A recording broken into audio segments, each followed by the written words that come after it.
linggo ngayon. Ano yung hinahanap ninyo? By the way po, mag-start po ngayon ang confirmation class. Lahat po ng gustong makapag-review about our doctrines, history, and may kinalaman po sa Methodism, we'll start August to October, yung pong ating confirmation class. Mamaya po, after simba na po ang start. What are you seeking? Yun po ang tema natin sa Searching for the Face of God. Maraming mga tao ang madaming hinahanap sa buhay. Kuminsan, meron na, may hinahanap pa. Halimbawa, kapag kumakain tayo, kumakain ka na nga, naghahanap ka pa ng extra rice. Paborito din namin yan eh. Yung extra rice.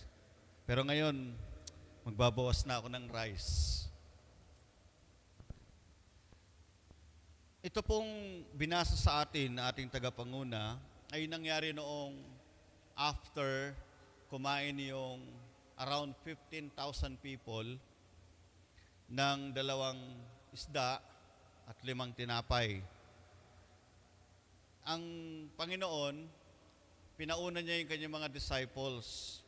Pinasakay ng bangka, tapos sabi niya, mauna na kayo doon, pauwiin ko lang yung mga tao. Sa panahon na tinatawag nating mission accomplished, ang mga disciple ay lumulan ng bangka at sila ay pumalaot. Samantalang ang Panginoong Yesus ay pumunta sa isang solemn na lugar o tahimik na lugar at nanalangin. Sabi ng Bible, magdamag siyang nanalangin. Nung matapos ang kanyang prayer time, sumunod din si Jesus na lumalakad sa ibabaw ng tubig. Samantalang ang mga disciple na nakasakay sa bangka ay, sa Tagalog kasi buwan ng wika ngayon sinasaklot-saklot sila. Yung malapit na ano nito ay yung sinasalpok. Ibig sabihin, binabangga sila ng alon. Bagamat, 4 sa kanila ay mga bihasang magsasaka. Since birth, yun na ang kanilang trabaho. Pero, ang mga disciple ay punong-puno pa rin ng takot. Meron pa rin silang fear. Naalala niyo yung natutulog si Jesus sa bangka, tapos biglang tumating yung malakas na hangin. Pero 4 of them are fishermen, but they have their fear. Itong buhay natin sa mundo, mga kapatid, kasama na natin yung takot. Yung mga mister, takot sa asawa. Lalo na pag nalaki ng mata. Takot din sa bill ng kuryente. Buti na lang wala tayong bill ng tubig. Takot din tayo sa kapag kumikidlat, napapasigaw ka pa nga eh. At lalo na nung dumating yung dengue, takot tayo sa injection ng mga doktor. Many of us have fears. Huwag mo sabing ikaw yung pinakamatapang dito sa San Juan de Mata. Sa ayot, sa gusto mo, may takot ka. Sinong walang takot dito? Sige nga. Bisa nga, takot sa ipis, takot sa langgam, takot mag-isa, takot sa maraming tao. Yung iba nga, takot magsalita. Pag pinag-pray mo, tumatakbo. Kapag walang maisuot sa linggo, takot di maligo. Kaya ang ginagawa, nagpapakulo ng tubig. Alam niyo, sa Baguio, inggitin ko lang kayo ng konti. Sa Baguio po, pag naligo ka ng mainit, hindi mo maramdaman ng Baguio. Parang nasa bahay ka lang. Ang gawin mo, huwag kang maligo sa may heater. Maligo ka sa kumukulong tubig. Galing mismo sa lamig. Ano bang kwenta ng Baguio kung maliligo ka pa rin na mainit? Kaya kailangan labanan mo ang takot. Ang tawag natin dyan sa psychology ay phobia. Phobia. Halimbawa, takot sa tubig. Hydrophobia. Takot sa mataas. Ano yan? Acrophobia. Takot sa utang. Bombay phobia. Takot sa asawa. Takot sa hobya. Marami tayong takot. Yung mga takot na to, mga kapatid, gusto nating pag-usapan dito sa part na to. Una, takot sa distansya. Ang tawag doon, distance phobia. Sa ating Mariet, babalik siya ng abroad. Yung iba sa atin, galing ng abroad. Bakit ang tatapang ninyo? Magamat puno kayo alam ko, meron kayong lungkot, pero matapang kayo. Kasi, bihira sa tao yung may iwanan mo yung pamilya mo, pagtitiisan mo, para lang makapagpadala ka ng bagay para sa pamilya mo, yun ang nagbibigay sa iyo ng inspirasyon, huwag kang matakot. Itong mga disciple, nung pinaunan na sila ng Panginoon, wala silang imik. Nabasa niyo po ba na nagsabi sila, Panginoon, huwag mo kaming iwanan. Panginoon, at pag nagpapaiwan ka pa. But they follow Jesus in a distance. Sumakay sila ng bangka, naiwan si Jesus doon. Ako, iniisip ko sinabi lang ng Panginoon na mauna kayo, iniwan naman siya. Sabi lang na yung mauna kayo, iniwan naman ng Panginoon. Dapat hindi nila hinintay. Pero itong mga disciple na to, nagpunta sila sa bangka at sumakay na sila, hindi ba nila naisip walang sasakyan yung Panginoon? Siguro iniisip na ng mga disciple, bahala na sa buhay niya. Lord siya Minsan sa buhay natin, nag-aalala tayo sa distance, pero naaalala po ba natin na ang Panginoon, hindi siya po from a distance. He is everywhere. Nasa Saudi ka, nasa Taiwan ka, nasa Mindanao ka, nasa Bohol ka, kahit nasa loob ka pa ng malaking truck, God is there. He never leaves us. In times na nasa hospital ka, huwag mong isipin na wala din ang Diyos doon. Nandun ang Diyos. Sabi nga ng Bible, maging sa impyerno, nandun din ang Diyos. Pero hindi siya pupunta sa impyerno. Siya ay nasa lahat ng dako. Kaya huwag mong isipin na kapag malayo ka, malayo ka na rin sa Panginoon. Ito yung bagay na natatakot ka sa malayo kasi iniisip mo, baka walang maiwan sa family mo. Ito yung takot na kung saan, baka may mangyari sa kanila, baka may ganito sa kanila, baka may ganito sa kanila. Na-invento mo na lahat ng sa isip mo, yung totoo pala niyan, wala naman nangyari. Meron ka pang iniisip na baka lumindol, baka magkabaha, lubog na buong Tarlac pag binaha kayo. Huwag mo, alisin mo sa sarili mo yung takot. Let us face reality na ang buhay ng Pinoy talagang lumalayo. Buhay ng Pinoy yan Halimbawa, si Sir Chris, tinawag siya na DepEd, sa San Manuel pala ang kanyang destino. Huwag kang matakot. Halimbawa ako ngayon, pupunta ako ng Amerika, di ako matakot, dollar naman dun Yung takot natin sa malayo o malayo, kayang-kaya pa naman natin yan. Meron ng video call. Meron ng messenger. Pwede ka pa nga mag-reel sa chat sa TikTok. Di ba? Di ba, Ate Mariet? Si Ate Julie. Yan, lipat ng konti. yung takot natin, palitan natin ng trust. Instead of fear, we must trust the Lord. Yan. And then, yung fear of problems. Sino rito ang exempted sa problema? Nako, magbilang ka pa. Takot tayong mamblema. Ako na-enjoy ko na yung problema. Na-immune na ako sa problema. Kaya ginagawa kong pangiti-ngiti na lang kapag may problema. Hindi naman ako baliw. Naku, andyan na naman ang problema ko. Gusto mo na maglaslas, gusto mo magbitin, gusto mo tumalon sa tulay. Pag may problema kayo, sabihin nyo sa sarili nyo, yakang-yaka ko yan. Kasi noon pa man, hanggang ngayon, may problema na, pero nalampasan mo na. Amen? Sabi mo sa tabi mo, problema lang yan. Merong kasabihan sa English, let the problem be a problem, but let the problem solved by God. Huwag kayong matakot sa mga problema sa buhay. Ang problemahin ninyo ay kung kailan kayo pwedeng magproblema. Pastor, may problema ako. Hindi ko naman kasalanan to. Talagang ganun. Parte na ng buhay yan. Pero wag naman kayong gumawa ng problema. Iba naman yung may problema, tapos gumagawa kayo ng problema. Do not be part of the problem, but you will be the part of the solution.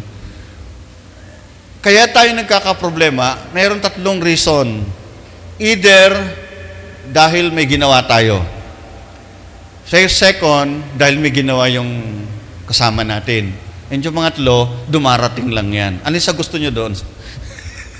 Wala. None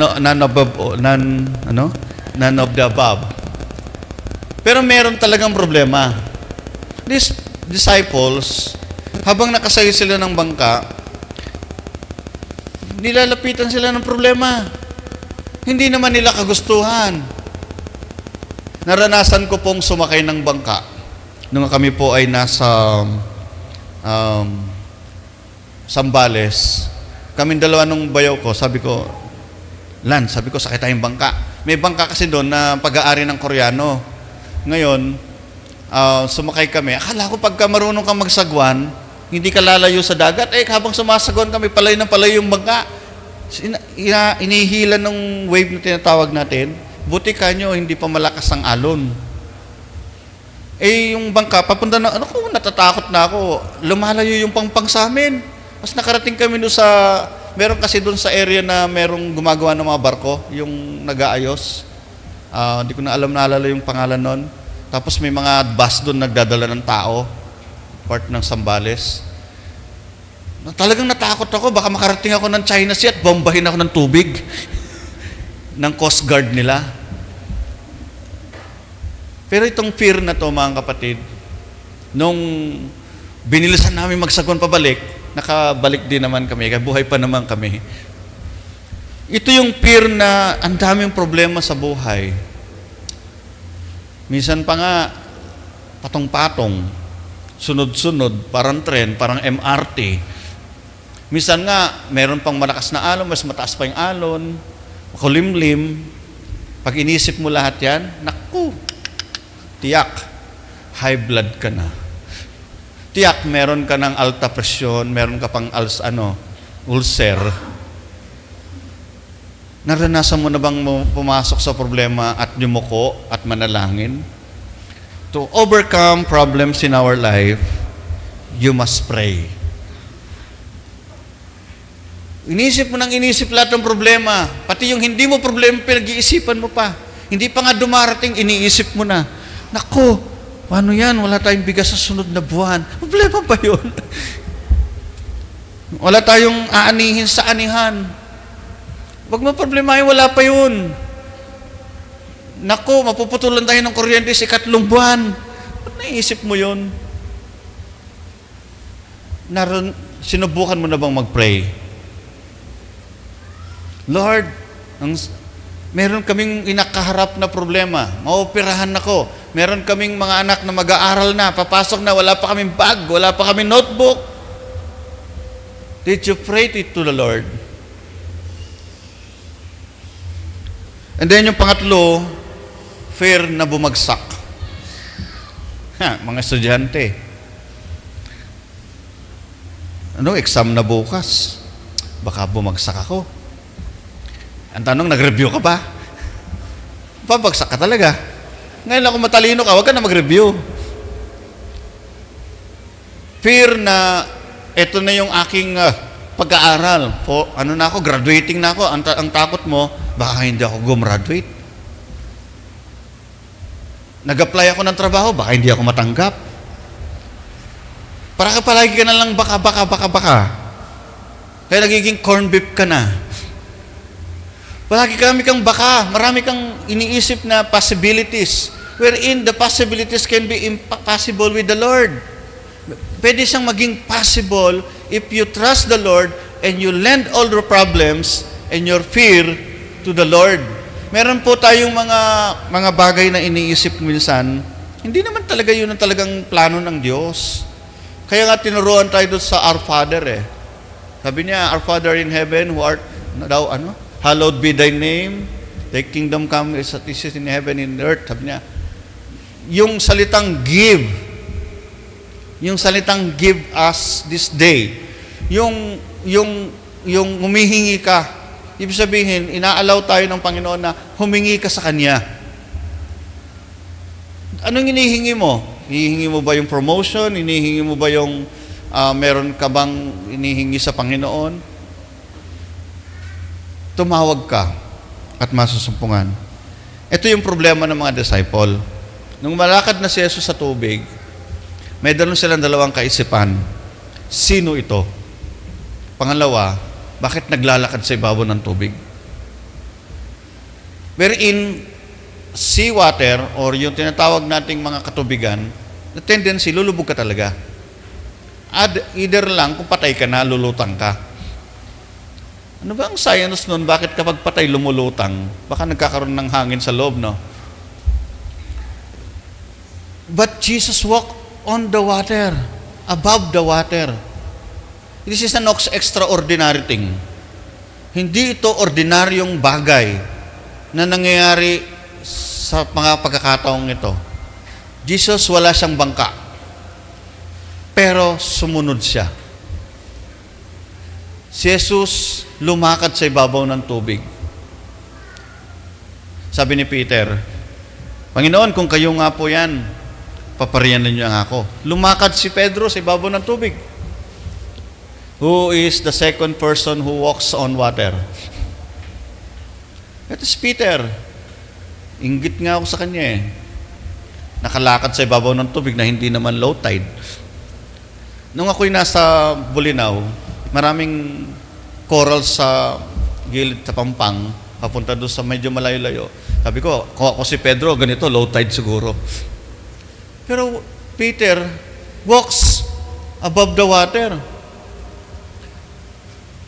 Kaya lang, puno din siya ng takot Katulad ko, katulad nyo. Nakita niya yung hangin, nakita niya yung napansin niya ang hangin, napansin niya ang sitwasyon niya. Nagsimula siyang lumubog. Kasi nga, pinapansin niya ang problema. But when the time that you called upon the Lord, His name, Panginoon, sagipin niyo po ako. Anong ginawa ng Panginoon? Inunat niya yung kanyang kamay, inahon si Pedro, at sila'y sumakay ng bangka. When someone calls upon the Lord in times of drowning, in times of fear, in times of problems, God's there.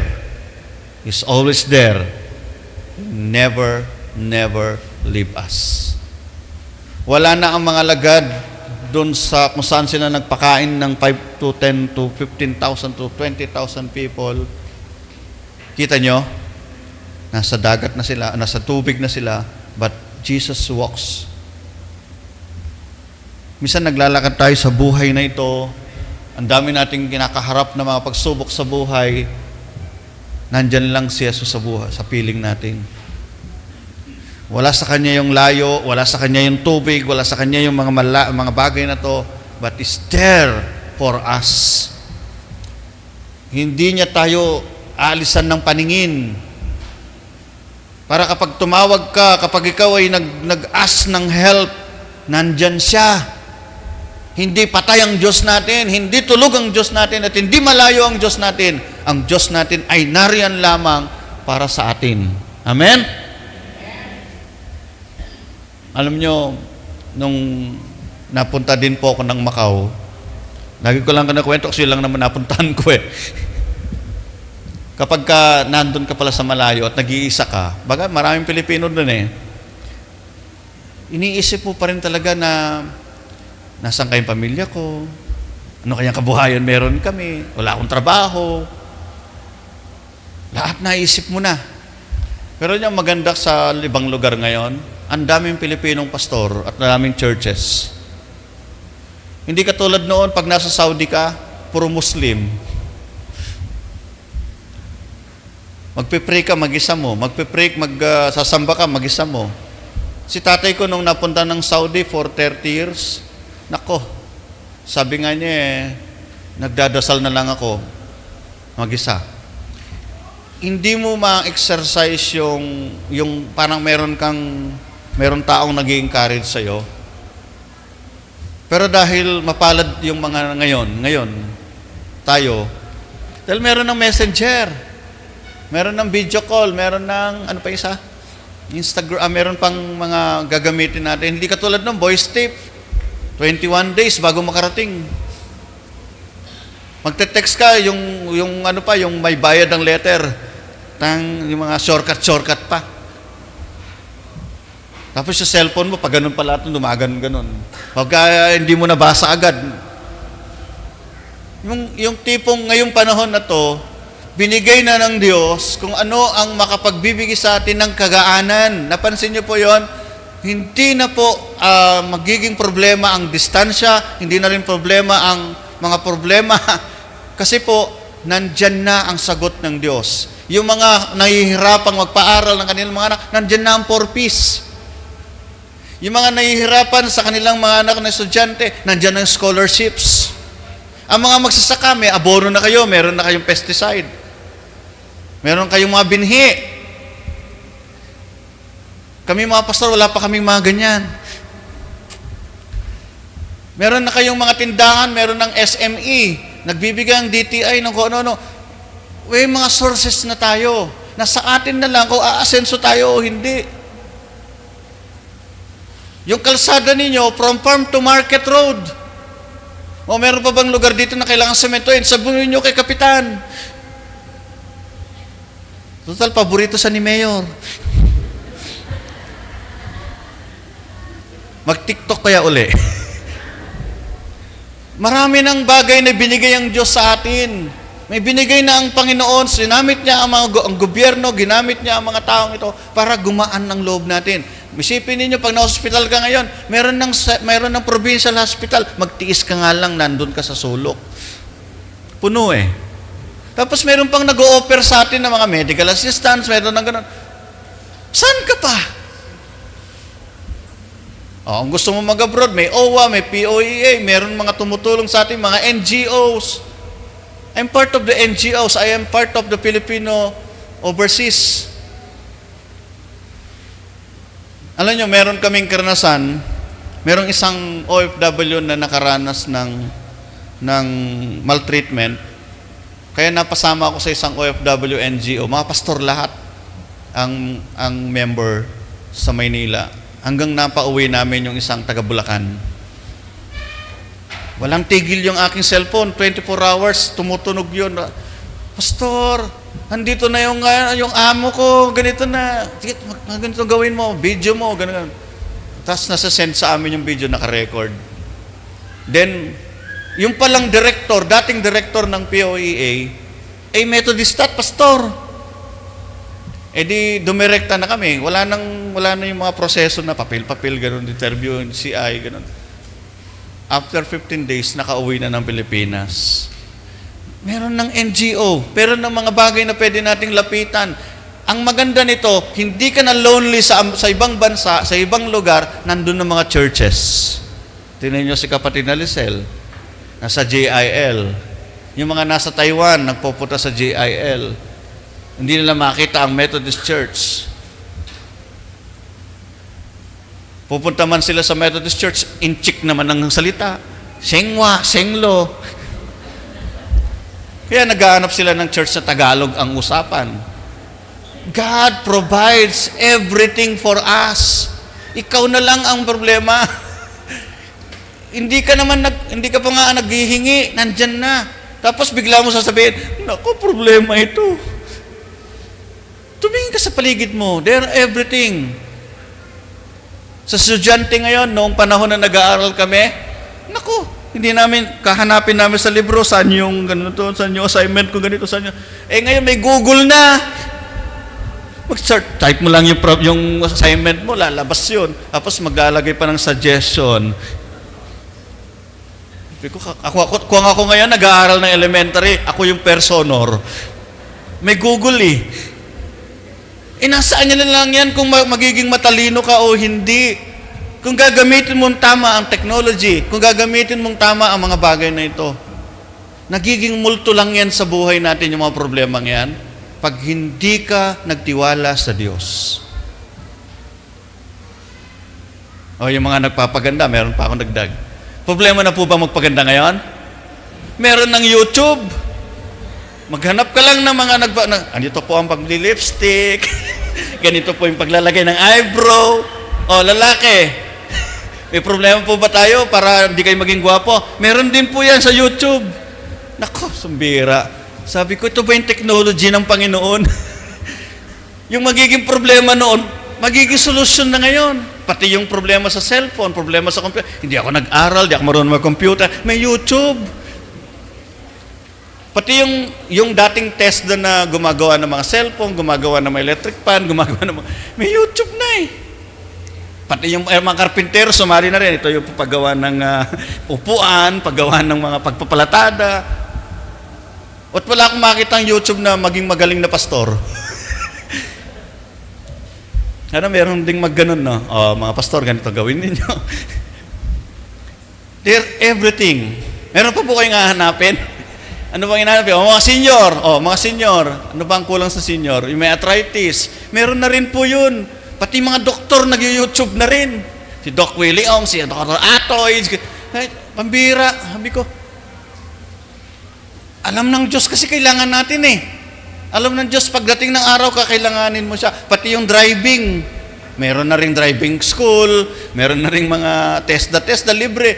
Kaya ako ngayon, nakakalibre ako. Alam niyo po ba yung matrikula ko sa EMS? 40,000. Sipin mo, saan ko kukunin sa kamay ng Diyos yung 40,000? May allowance ka pa kung di ka absent. Kaya lang 2021, 23, nasa Baguio ko. Mag-excuse lang ako. TRRM din naman yun Merong bagay sa buhay natin, nagiging multo lang siya kung hindi mo alam kung sino ang nandoon. Pero sabi ng Panginoon, ako ito. Labanan natin yung mga takot natin sa buhay, sabihin natin sa sarili natin, nandyan si Jesus. Pag may problema ka, nandyan si Jesus. Hindi yung may problema ka, nandyan ang ATM.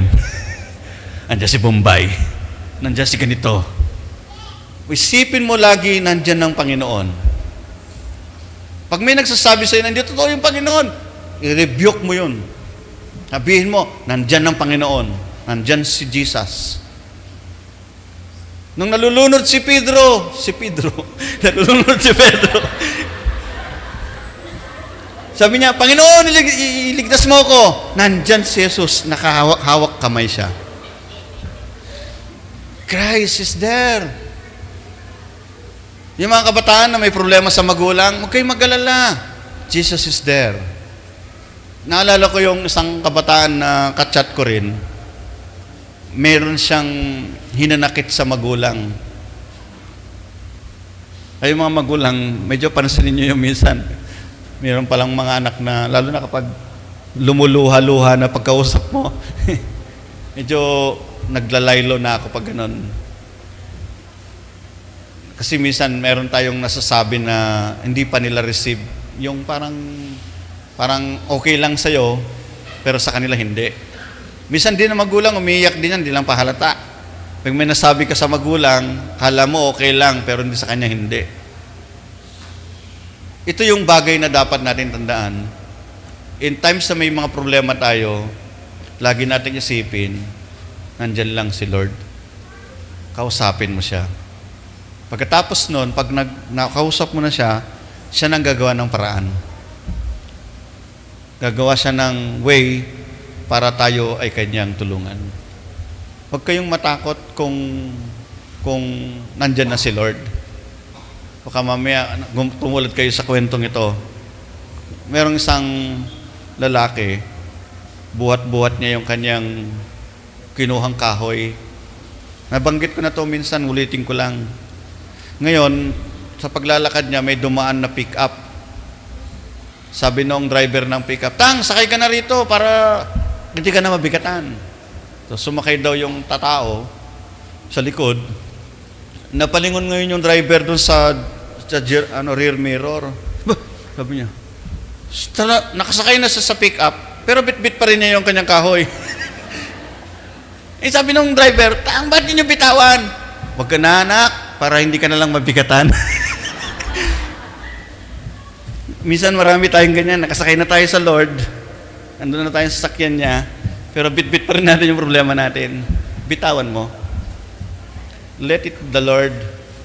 Bigay mo sa Panginoon. And then, sumakay ka ng maayos. At enjoy mo na kasama mo ang Panginoon. Kung sakali po, medyo meron kayong, kung halimbawa lang, meron kayong mga medyo hindi pa kayo masyadong na-at ease, kumausap kayo ng Kristiyano, labas nyo doon. Yung hindi chismoso, yung hindi niya ipagkakalat. Kung gusto nyong gumaan na ang loob natin, una sa Panginoon, and then mas maganda kasi yung nailalabas natin Especially kayo mga mag-asawa. Kaya kawawa yung mga single walang makikinig sa inyo magulang. Kayo naman mga magulang, kapag nagko-confide ng anak ninyo sa inyo, pakinggan natin. Wag muna tayong mag-react. Huwag na natin pagalitan. Pagkatapos, sabihin mo sa anak mo, "Okay anak, nasabi mo na, okay na bang mag-suggest ako?" Ganun. So, meron tayong panahon na we have to listen well. At pagkatapos, kung may solusyon na kayo, meron siguro sa amin si Dr. De Rosario, yung namatay na Philip De Rosario. Sabi niya, kapag merong taong lumapit sa atin, nagko-confide ng problem, huwag ka magbigay ng solusyon. Hayaan mo siyang makakita ng solusyon. Halimbawa, may problema akong ganito. Ikaw, sa palagay mo, ano yung magiging solusyon sa problema mo? Meron 3 option dito. 1, 2, 3. Alin dito ang gusto mong solusyon? Kapag kasi nagkamali siya ng ginawa, sisisihin ka pa niyan pag ikaw nagbigay. Pero kung siya ang choose, namili ng solusyon, sisihin niya sarili niya. Kasi siya may choice nun Kaya sa atin po, kapag lalapit tayo sa Panginoon, that is our choice. And that is the right choice. You have to seek the advice and yung knowledge ng Panginoon. Kaya bago kayo uwi mamaya, lahat ng problema ninyo, pagsubok ninyo, takot ninyo, idulog natin sa Diyos. Kahit yung sakit sa bulsa, ilapit nyo na rin. Ito yung sinasabi ng Panginoon sa Bible. Humanap kayo at kayo mga susumpong. Kumatok kayo at kayo pagbubuksan. At ang bawat humihingi ay binibigyan. Kapatid, sa oras na to, si Lord na ang bahala sa iyo. Let us pray. Holy God, Holy Lord, kami po ay nagpapasalamat sapagkat